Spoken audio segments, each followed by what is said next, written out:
Thank you for coming, Mr. LaMonica, to talk about Kayla. Today's meeting is about reading comprehension, fluency, spelling, and vocabulary, but I would like to say that she is doing great in math with fractions and multiplication, and she's really succeeding in science. So over the past few weeks, I've been assessing Kayla in 4 different areas: spelling, vocabulary, reading fluency, and reading comprehension. So with our spelling, I gave her 25 words, and she didn't have time to study them. I just read the words, and she was to spell them to the best of her ability. Looking at those spelling words, she does do a really good job with her initial and final consonant sounds, but she is really struggling with her short vowels and long vowels. So something that I think we can work on together, and something that I think she can do at home to help with that, is you can either use some flashcards that show words that have short vowel sounds and long vowel sounds, and when you read the word to her, she can identify whether she's hearing short vowel or long vowel. You don't even have to use flashcards. It can be as informal as just saying the words in the car or at the dinner table or before bed, just so she's getting that practice and can hear if it's short or long vowel, and that'll help with her spelling. With the vocabulary, I simply just said the words, and she was to tell me the definition back. She did place in a level 4, which is a little lower for her grade level, but because she is an English language learner, we know that she is constantly building that vocabulary for the English words. So I don't think it's anything to be too concerned on, but we can always improve.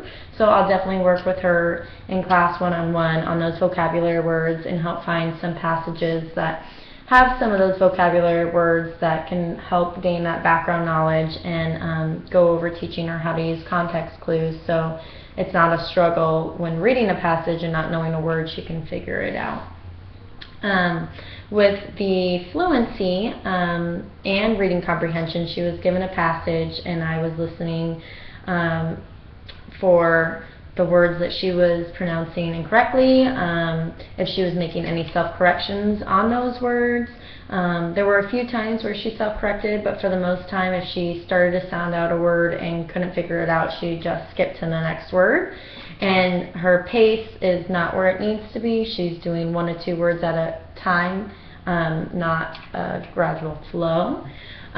So something that I think that you could work on at home is just having her read to you 20 to 30 minutes each night. That way she's getting practice with just the flow of reading. Is that something that you think you could work on at home? Definitely. We can try that at night. Okay. And then something that I can work on in class to help her with the fluency is poetry. Poetry is really known for helping with fluency because it's got that rhythm and that flow. I'll definitely be printing off some poetry passages, and I can always send some home for her to use as the 20 minutes of reading each night.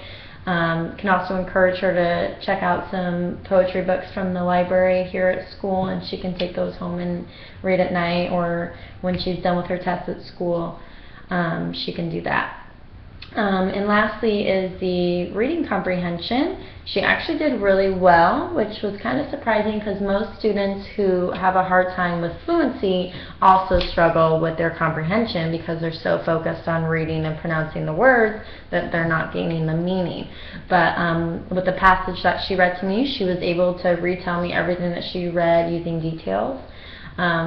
Even though that she is, this is a strength of hers, I don't think she should stop practicing. So with that 20 to 30 minutes each night, I would recommend when she's done just having her retell you what she read and using details, and then she can just get better from there.